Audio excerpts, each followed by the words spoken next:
नमस्कार दोस्तों, मैं रवि कुमार शर्मा आपका स्वागत करता हूं हमारे YouTube चैनल एग्जाम आर पार में। तो चलिए स्टार्ट करते हैं अपने टॉपिक को। आज हम डिस्कस करेंगे आपका एसी थ्योरी में। और एसी थ्योरी में दोस्तों हमने आपसे प्योर रेजिस्टिव सर्किट के बारे में डिस्कस किया था, प्योर इंडक्टिव सर्किट के बारे में। और मैं आज आपसे डिस्कस करूँगा दोस्तों आपका प्योर कैपेसिटिव सर्किट, यानी बात करेंगे आज आपके प्योर कैपेसिटिव सर्किट। इसको हिंदी में बोलते हैं दोस्तों आपका शुद्ध संधारित्र परिपथ। क्या बोलते हैं आपका? शुद्ध संधारित्र परिपथ इसको हम बोलते हैं। यानी क्या है हमारा प्योर कैपेसिटिव सर्किट। तो देखिए दोस्तों, प्योर का मतलब प्योर है, इसमें शुरू में प्योर लगा हुआ है, तो इसका मतलब होगा दोस्तों ऐसा परिपथ जिसमें केवल एक कैपेसिटर कनेक्ट हो मेरा, ठीक है ना, जिसमें मेरा क्या कनेक्ट हो, एक कैपेसिटर कनेक्ट हो दोस्तों, कोई इंडक्टर या रजिस्टर कनेक्ट ना हो, तो ऐसा परिपथ मेरा क्या कहलाएगा? प्योर कैपेसिटिव सर्किट कहलाएगा। यानी ऐसा परिपथ जिसमें केवल एक क्या कनेक्ट हो, आपका कैपेसिटर ही कनेक्ट हो। क्या कनेक्ट हो? जिसमें कैपेसिटर ही कनेक्ट हो दोस्तों, तो वो क्या कहलाता है? मेरा प्योर कैपेसिटिव सर्किट कहलाएगा। ठीक है ना, क्या कहलाएगा? प्योर कैपेसिटिव सर्किट कहलाता है। ना तो इसमें आपका रेजिस्टेंस होगा दोस्तों, ना ही क्या होगा आपका इंडक्टेंस, यानी ये दोनों कुछ नहीं होगा, क्योंकि सर्किट के आगे क्या लिखा है? प्योर लिखा है। तो ऐसा सर्किट जिसमें केवल एक ही संधारित्र कनेक्ट हो, प्योर कैपेसिटिव सर्किट कहलाता है।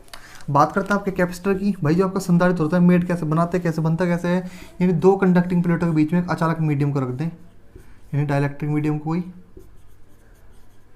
ठीक है ना भाई। यानी कैपेसिटर का निर्माण कैसा होता है हमारा कि दो कंडक्टिंग प्लेटों यानी दो चालक प्लेटों के बीच में अगर एक डाइलेक्ट्रिक अचालक पदार्थ को रख दिया जाए तो उसके अंदर क्या होती है? चार्ज स्टोर करने की क्षमता आ जाती है, जिसे हम क्या बोलते हैं? आपका कैपेसिटर बोलते हैं।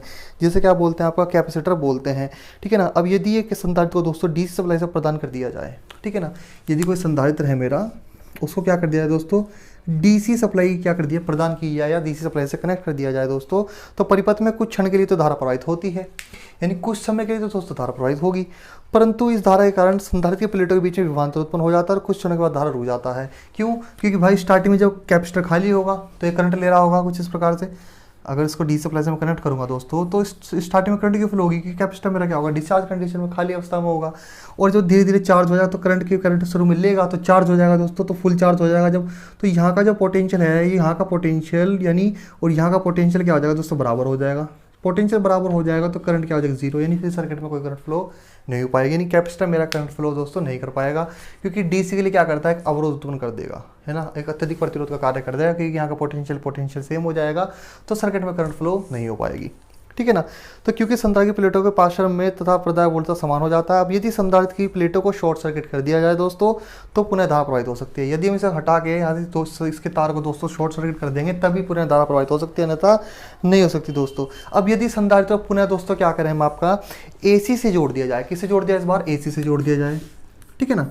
यानी संधारित्र को किससे जोड़ दिया जाए? आपका एसी सप्लाई से क्या कर दिया दोस्तों? आपका कनेक्ट कर दिया जाए, ठीक है ना। तो पहले तो विभिन्न, तो क्या होगा दोस्तों? संधारित्र विविध दिशा में आवेशित होता है और पुनः विसर्जित हो जाता है। यानी पहले चार्ज हो जाएगा, फिर क्या होता है? डिस्चार्ज हो जाता है दोस्तों।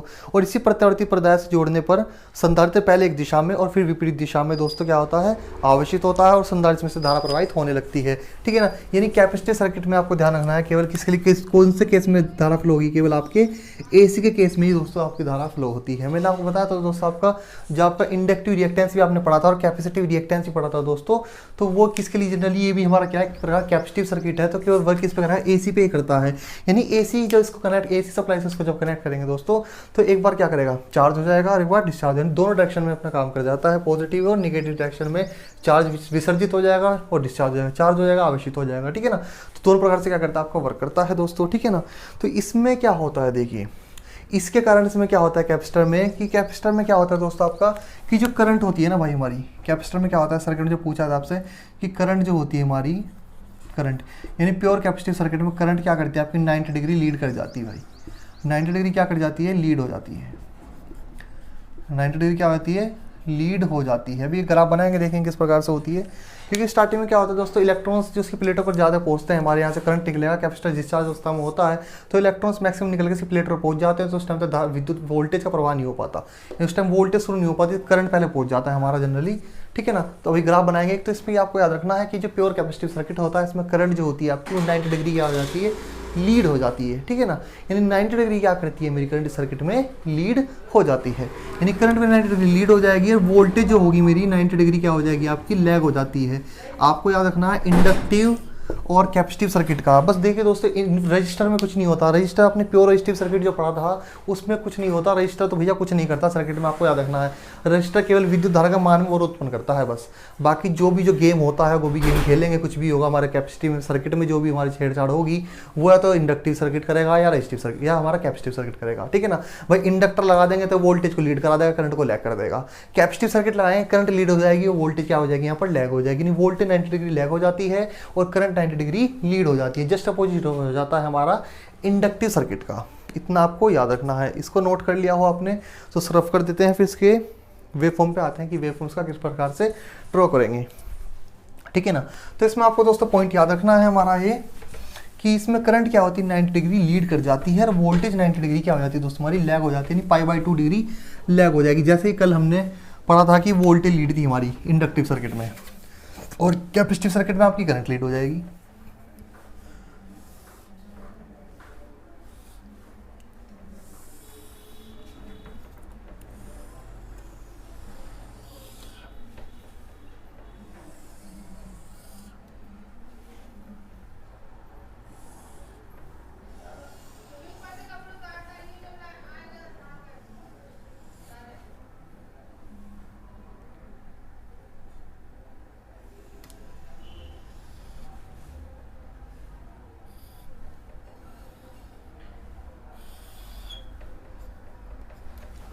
देखिए ये हमारी वोल्टेज हो गई और ये हमारी क्या हो गई दोस्तों करंट हो गई, ठीक है ना।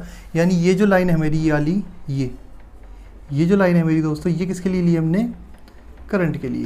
ये किसके लिए हमारी, ये हमारी करंट के लिए हो गई और ये हमारी क्या है दोस्तों ये वाली वोल्टेज है, ठीक है ना। इस तरह आपको ये वाली किसके लिए है फॉर्म हमारी वोल्टेज के लिए हो गई, ये हमारी किसके लिए है दोस्तों हमारी करंट के लिए है। देखिए मैंने करंट को लीड दिखाया, यानी करंट का यहाँ पर लीड है यहाँ पर। यानी अगर इसको यहाँ पर आप यहाँ पर बढ़ाएंगे, थोड़ा सा आगे की ओर बढ़ाएंगे तो ये कुछ यहाँ से शुरू हो रहा होगा। यानी जब करंट अपने मैक्सिमम वैल्यू पहुंच रही है तब वोल्टेज 0 से चलना स्टार्ट हो रही है, यानी 90 डिग्री का, यानी पाई, यानी ये आपको बताया था दोस्तों ये पाई होता है हमारा। मान लिख देता हूँ उसका मैं,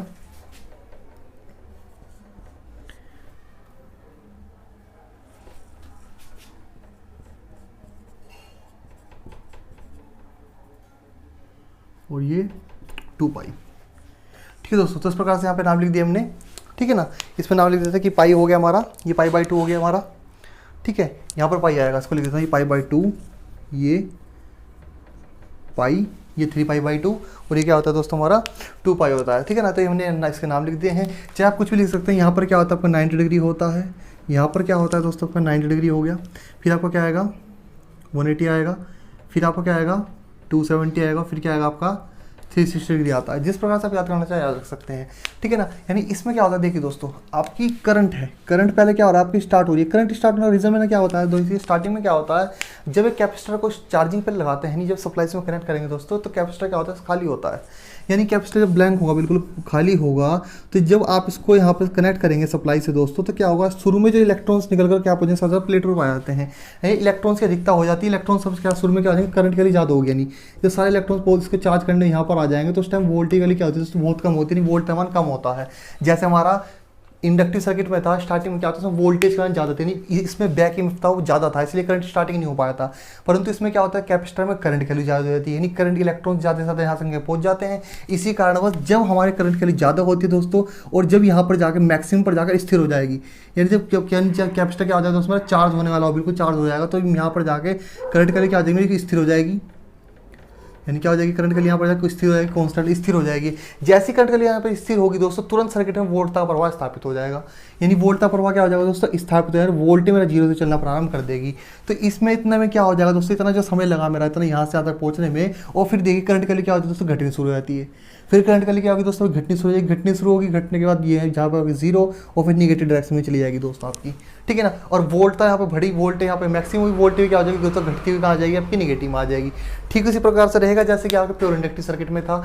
बस आपको इतना याद रखना है कि इसमें करंट क्या होती है, क्योंकि शुरू में क्या होती है दोस्तों कैपेसिटर डिस्चार्ज यानी ब्लैंक होता है, बिल्कुल खाली होता है, इसमें कोई चार्ज नहीं होता। खाली होने के कारण क्या होता है, स्टार्टिंग में करंट के लिए क्या होती है, ज़्यादा होती है उसको चार्ज करने के लिए, तो ज़्यादा इलेक्ट्रॉन्स निकलकर कहाँ पहुँच जाते हैं, प्लेटों को आवर्षित कर देते हैं। उस समय हमारा जब करंट कैली जाकर ऊपर मैक्सिमम होती है, मैक्सिमम हो जाए स्थिर हो जाता है, तब जाकर वोल्टेज चलना क्या होती है, प्रारंभ होती है। करंट कैली धीरे धीरे घटती रहती है, वोल्टेज वैल्यू धीरे धीरे दोस्तों आपकी बढ़ती रहती है। तो इस दौरान जो आपका जो एंगल रह जाता है दोस्तों वोल्टेज करंट के बीच में, वो रह जाता है 90 डिग्री, यानी 90 डिग्री बोल सकते हो या π/2 डिग्री। यानी जो आपकी जो करंट जो होती है दोस्तों, आपकी करंट आपकी हो जाएगी 90 डिग्री लीड कर जाती है। करंट क्या कर जाएगी आपकी 90 डिग्री लीड हो जाती है, ठीक है ना। ये बात मैंने आपको लिखवाई थी। तो आपको याद रखना है, कोई भी प्योर कैपेसिटिव सर्किट जो होगा उसमें करंट वैल्यू क्या करती है, 90 डिग्री लीड करती है, और वोल्टेज वैल्यू 90 डिग्री क्या करती है, लैग करती है। तो वोल्टेज देखिए आपको बाद में शुरू हो रहा है, करंट आपका पहले शुरू हो जा रहा है दोस्तों, ठीक है ना। तो आपको इसमें इतना याद रखना है, यानी करंट क्या हो रहा है आपका पहले शुरू हो जा रहा है, वोल्टेज आपको क्या हो रही है आपकी बाद में शुरू हो रही है, ठीक है ना। तो इतना इसमें आपको याद रखना है, इसको नोट कर लीजिए। फिर आगे देखते हैं इसमें पावर की बात आना चाहूँ तो पावर तो देखिए, पावर भी देख लेते हैं इसमें साथ साथ। पावर इसमें वही रहेगी जो आपकी इंडक्टिव सर्किट में रहती है। मैंने आपको बताया था, देखिए ये पॉजिटिव है करंट और वोल्टेज पॉजिटिव है, तो जो हमारी ग्राफ पावर का ग्राफ आएगा वो भी क्या आएगा हमारा पॉजिटिव का आएगा। तो इस प्रकार से यहाँ पर क्या आ जाएगी, पावर आ जाएगी, यानी ये जो पावर क्या आएगी, कौन सी आएगी, पॉजिटिव आएगी। भाई वोल्टेज भी पॉजिटिव है, करंट भी, दोनों पॉजिटिव है, तो पावर भी क्या आएगी मेरी पॉजिटिव आएगी। नहीं, ये ग्राफ आ जाए मेरा पावर का पॉजिटिव आ जाएगा। इसी प्रकार से ये देखिए वोल्टेज पॉजिटिव है और करंट क्या है, निगेटिव है। करंट क्या हो चुकी है, यहाँ पर आके नीचे निगेटिव हो चुकी है, निगेटिव साइकिल होती है, पॉजिटिव होती है। तो वोल्टेज पॉजिटिव है, करंट निगेटिव है, पॉजिटिव निगेटिव निगेटिव, तो पावर क्या आ जाएगी मेरी भाई, नेगेटिव आ जाएगी। तो यानी ये जो ग्राफ है मेरा, ये वाला ये कौन सा है, ये नेगेटिव पावर का हो गया। यानी जैसे इंडक्टर कर रहा था वैसे कैपेसिटर होता है, एक बार एब्जॉर्ब किया फिर डिलीवर करा, एब्जॉर्ब करा डिलीवर किया। इंडक्टर जो अपने अंदर एनर्जी स्टोर करता है, मैंने आपको बताया था, इंडक्टर करता है मैग्नेटिक फील्ड के रूप में। इंडक्टर किसके रूप में करता है अपने अंदर एनर्जी को store, magnetic field, magnetic field के रूप में स्टोर करता है। बात करने से कैपेसिटिव सर्किट पढ़ रहे हैं, तो जो कैपेसिटर एनर्जी स्टोर करता है अपने अंदर किसके रूप में करता है दोस्तों, इलेक्ट्रिक फील्ड के रूप में। किसके रूप में स्टोर करता है, इलेक्ट्रिक फील्ड या इलेक्ट्रोस्टैटिक फील्ड बोलते हैं, इलेक्ट्रिक फील्ड बोल लीजिए आप, ठीक है ना। इलेक्ट्रिक फील्ड के रूप में क्या करता है दोस्तों, आपका इलेक्ट्रिसिटी को अपने अंदर स्टोर करता है, ठीक है ना। किसके रूप में, इलेक्ट्रिक फील्ड के रूप में क्या करता है, चार्ज को ये स्टोर करता है, ठीक है ना। इसी प्रकार से देखिए दोस्तों, फिर आपकी वोल्टेज, ये करंट है आपकी, और ये अलग ग्राफ कौन सा है, वोल्टेज का, दोनों क्या है, निगेटिव में है। निगेटिव में है तो क्या आएगा, निगेटिव निगेटिव क्या आएगा आपका, फिर पावर क्या हो जाएगी, फिर पॉजिटिव हो जाएगी। फिर पावर क्या आ जाएगी आपके यहाँ पर आगे पॉजिटिव, यानी यहाँ पर क्या अगर आप आगे पॉजिटिव मिल गया आपको, तो देखिए फिर पॉजिटिव आ गया। फिर आपकी करंट पॉजिटिव हो जाती है, वोल्टेज निगेटिव हो जाती है, तो फिर निगेटिव निगेटिव, ये पॉजिटिव निगेटिव निगेटिव। फिर आपकी पावर कहाँ से आ जाएगी, पावर का ग्राफ किस प्रकार से आएगा, किस प्रकार से। तो देखिए दोस्तों पावर हमारी क्या आ रही है, देखिए एक बार पॉजिटिव निगेटिव, जितनी आई उतनी चली गई, आई चली गई। यानी एब्जॉर्ब जितनी करेगा उतनी डिलीवर कर देगा, एब्जॉर्ब जितनी करेगा हमारी उतनी क्या कर देगा आपका, डिलीवर कर देता है, ठीक है ना। कैपेसिटर क्या करता है, जितनी उसने एब्जॉर्ब करी उतनी क्या कर देगा, वो डिलीवर कर देगा। यानी इसमें भी कोई पावर लॉस नहीं होता दोस्तों, पावर लॉस नहीं होता, वो देख लेते हैं उसमें। और देखिए ये आपने नोट कर लिया हो तो दोस्तों इसको रफ कर देता हूँ। देखिए दोस्तों इस सर्किट में हमारा ये आ गया दोस्तों, ठीक है ना। ये हमारा क्या होगा, इसका वेव फॉर्म हो गया, ठीक है ना, ये इसका वेव होगी, ठीक है ना। तो देखिए इसमें क्या होता है, देखिए हमारा कि जो कैपेसिटिव सर्किट है दोस्तों हमारा, इसमें हम क्या करेंगे, इसमें जो हमारा लेंगे आपका कि वोल्टेज की बात करूँ, वोल्टेज की बात करूँ, करंट की बात करूँ, तो इसमें आपको पता है कि जो pure inductive pure capacitive circuit है मेरे, तो उसमें रेजिस्टेंस की जगह क्या लूँगा दोस्तों, मैं आपका एक्सी लूँगा। रेजिस्टेंस से क्या लेना पड़ेगा, मुझे एक्सी लेना पड़ेगा। जेड बराबर आ होता है, उसमें क्या लिख सकता हूँ, जेड बराबर क्या लिख सकता हूँ, मैं एक्सी लिखूंगा। यानी जेड की जगह क्या, आर की जगह क्या लूंगा दोस्तों, मैं आपको मैं एक्सी लेना पड़ेगा, ठीक है ना। जेड की जगह क्या लेंगे, इसमें एक्सी लेंगे। यानी एक्सी क्या होता है, कैपेसिटिव रिएक्टेंस होता है। रेजिस्टेंस तो लेंगे नहीं भाई, रेजिस्टेंस तो किस में लेंगे, रेजिस्टिव सर्किट में। इंडक्टिव सर्किट में क्या लिया था हमने, एक्सएल को लिया था, और कैपेसिटिव सर्किट में क्या लेंगे हम आपका एक्सी को लेंगे, ठीक है ना। किसको लेंगे, एक्स सी, ठीक है। तो इसमें करंट को कैलकुलेट कैसे करेंगे दोस्तों, करंट का फॉर्मूला क्या होता है, I equal to V upon R. तो आई इक्वल टू आर की जगह क्या लेंगे, एक्सी लेंगे, तो वी अपॉन एक्स। यानी कैपेसिटिव सर्किट में करंट किस प्रकार से फाइंड हो जाएगी हमारी, आई सी बराबर आई बराबर वी अपॉन एक्सी के द्वारा क्या हो जाएगी दोस्तों, हमारी करंट की वैल्यू फाइंड हो जाती है, ठीक है ना। करंट की वैल्यू क्या हो जाएगी हमारी, फाइंड, इसमें फाइंड हो जाएगी, ठीक है। अब आपको पता है दोस्तों कि इसमें आर की रेजिस्टेंस तो क्या होगा, इसमें शून्य होगा भाई। प्योर कैपेसिटिव सर्किट है, प्योर कैपेसिटिव सर्किट में रेजिस्टेंस के लिए क्या होगी, जीरो होगी। क्या होगी, जीरो होगी। तो कोस फाइव इक्वल टू क्या होता है, कोस फाइव इक्वल टू होता है हमारा आर अपॉन जेड। तो आर के लिए क्या होगी दोस्तों आपका जीरो, तो cos five equal to zero upon Z. तो कोस फाइव इक्वल टू क्या आ जाएगा दोस्तों आपका जीरो। यानी कोस फाइव क्या आ गया दोस्तों आपका जीरो आ गया। इसको भाई रेजिस्टेंस के लिए जीरो होती है सर्किट में, जीरो रहेगा क्योंकि प्योर है तो रेजिस्टेंस के लिए जीरो डिवाइड करेंगे तो कितना आएगा, जीरो आ जाएगा। इसी प्रकार से पावर का फॉर्मूला क्या होता है, P बराबर V into I cos phi.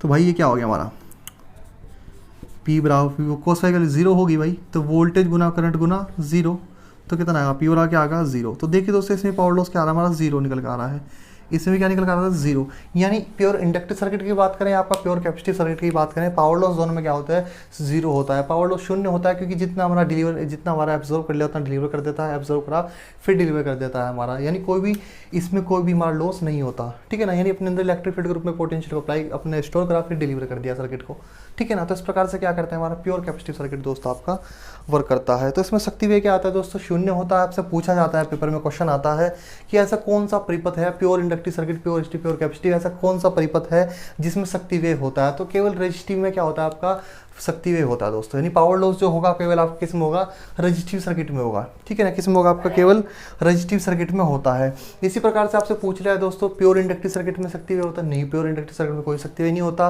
Capacitive circuit में भी कोई शक्ति वे आपका नहीं होता। इन दोनों परिपथ में कोई भी आपका पावर लॉस दोस्तों इसमें नहीं होता है। पावर लॉस केवल किस में होता है आपका, हमारा केवल रजिस्टिव सर्किट में ही होगा, ठीक है। तो ये हो गया हमारा आपका प्योर कैपेसिटिव सर्किट। इसका जो देखिए दोस्तों जो वेक्टर बनता है, सदिश बनता है, वो किस प्रकार से बनेगा वो देख लेते हैं इसका हम।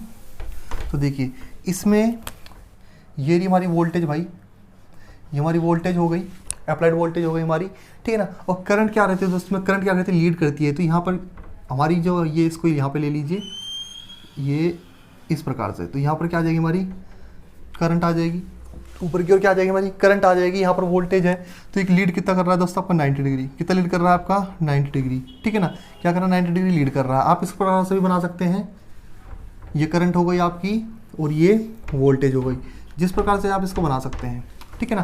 करंट क्या रहेगी, हमेशा ऊपर रहेगी, करंट क्या कर रही होगी, लीड कर रही होगी, कितना आपका 90 डिग्री क्या करेगी, लीड। यानी करंट जो रहेगी आपकी कैपेसिटिव सर्किट में वो क्या करेगी 90 डिग्री या π/2 डिग्री आपकी लीड करेगी। 90 डिग्री बोल दीजिए चाहे हमारा, ये π/2 डिग्री क्या कर रही होगी, लीड कर रही होगी, 90 डिग्री लीड कर रही होगी। आपकी वोल्टेज जो होगी वो 90 डिग्री क्या करेगी आपकी लैग करेगी, क्या करेगी 90 डिग्री लैग करेगी, किससे, करंट से, ठीक है ना।